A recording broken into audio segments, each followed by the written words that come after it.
है जहाँ इवेंचुअली जो भी मैटर या एनर्जी ब्लैक होल अपने अंदर खींचता है वो सिंगुलैरिटी का ही एक Here I am in this video discussing about the origin and fate of a black hole. What if a person fall into a black hole? What he or she would experience? Black holes remained largely unknown until the 20th century. A black hole is a region in space where the force of gravity is so strong not even light can escape. From the outside, you can't tell what is inside a black hole. Black holes haunt our universe, dark centers of gravity that swallow everything in their तो chapter की starting में ही Hawking एकदम clearly ये बता देते हैं कि the term black hole कोई बहुत एंशियंट ओरिजिन नहीं है। ये एक रीसेंट ओरिजिन है जो कि 1969 में by an American scientist John Wheeler के द्वारा डिस्क्राइब की गई थी as a graphic description of his idea, जो कि खुद 200 साल से भी ज़्यादा पुरानी थी। तो यार ये एक ऐसा टाइम था जहाँ के लोग दो थ्योरीज के बीच में डिवाइडेड थे। पहले वो जो इस बात से सहमत थे कि लाइट पार्टिकल से बनी है, और दूसरे वो जो सोचते थे कि लाइट वेव से बनी है। हालांकि अभी by the wave particle duality of quantum mechanics हम ये जानते हैं कि लाइट को हम दोनों तरीके से, वेव से भी और पार्टिकल से भी डिस्क्राइब कर सकते हैं।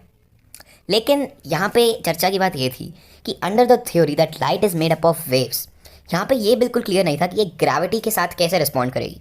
क्योंकि अगर लाइट पार्टिकल से बनी है तो हम ये एक्सपेक्ट कर सकते हैं कि जैसे और भी चीज़ें लाइक मैटर जो कि सिंपल पार्टिकल से बने हैं वो ग्रेविटी के साथ कैसे अट्रैक्ट, कैसे उसके साथ बिहेव करते हैं, ठीक लाइट भी वैसे ही बिहेव करेगी।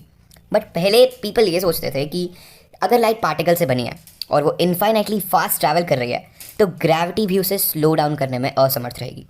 But the discovery of Roemer that light travels at a finite speed, इससे ये क्लियर हो गया कि ग्रेविटी के भी बहुत सारे इंपॉर्टेंट इफेक्ट्स हैं, नो मैटर लाइट पार्टिकल से बनी है या फिर वेव से।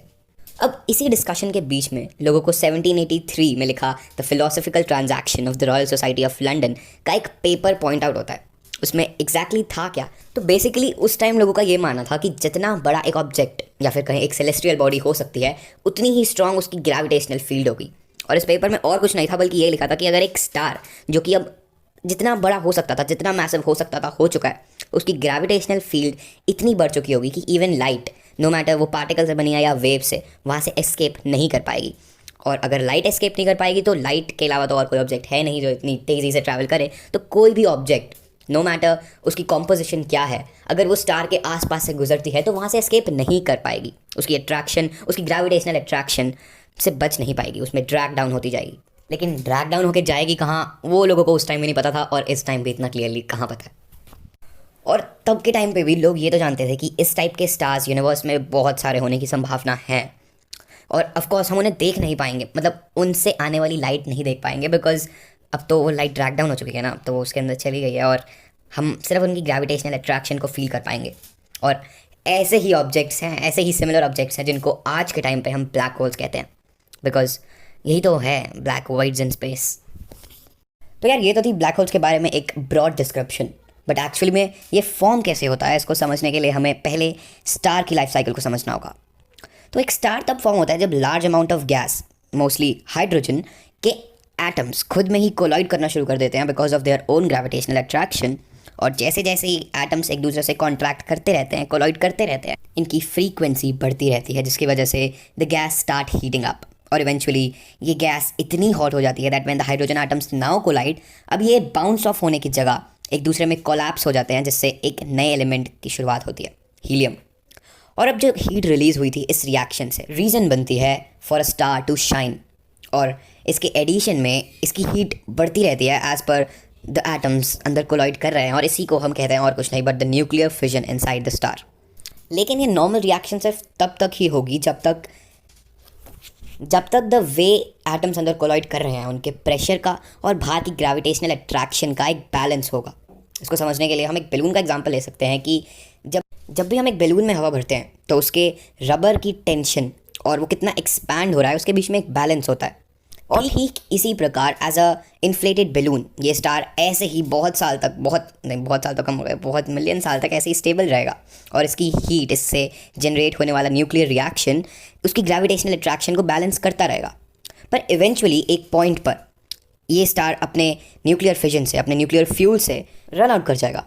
और यहाँ पे एक और कनेक्शन है कि जितना बड़ा एक स्टार होगा शायद उतनी ही कम उसकी लाइफ होगी, बिकॉज जितना बड़ा स्टार होगा उतनी ही हीट चाहिए होगी उसे ग्लो करने के लिए, और उतनी हीट को प्रोड्यूस करने में शायद ज़्यादा फ्यूल लगेगा। एंड फ्यूल से मेरा मतलब है the nuclear fission, the nuclear reactions inside it. जो कि इवेंचुअली उन्हें हीट प्रोवाइड करती हैं। और जैसे जैसे एक स्टार का फ्यूल ख़त्म होता रहता है, अब वो कूल डाउन होना शुरू कर देता है और वैसे ही वो कॉन्ट्रैक्ट होना शुरू कर देता है। पर अब इस टाइम पे स्टार के साथ क्या होता है ये उसके साइज़ पे डिपेंड करता है, और इसके बीच में भी एक बहुत डीप कनेक्शन है। 1928 में an Indian graduate student Subrahmanyan Chandrasekhar ने इंग्लैंड में स्टडी करते टाइम एक लिमिट सेट की थी फॉर अ स्टार कि वो कितना मैसिव हो सकता है कि उसकी लाइफ के एंड तक आते आते वो अपनी ग्रेविटेशनल फील्ड को सपोर्ट कर पाए। अकॉर्डिंग टू चंद्रशेखर, उनकी द्वारा दी गई एक चंद्रशेखर लिमिट थी, अकॉर्डिंग टू विच अगर एक स्टार का मास एक स्पेसिफिक लिमिट से कम है तो वो अपनी खुद की ग्रेविटी खुद में ही सपोर्ट करके एक वाइट ड्वार्फ की तरह सेटल हो जाएगा, जिसकी डेंसिटी शायद हंड्रेड्स ऑफ टन्स पर क्यूबिक इंच हो सकती है, और एक वाइट ड्वार्फ ही उसकी एक्सक्लूजन प्रिंसिपल और उसके बीच के रिपल्शन को सपोर्ट करता रहेगा। पर यहाँ पे प्रॉब्लम तब आती है जब एक स्टार का मास चंद्रशेखर लिमिट से ऊपर होता है।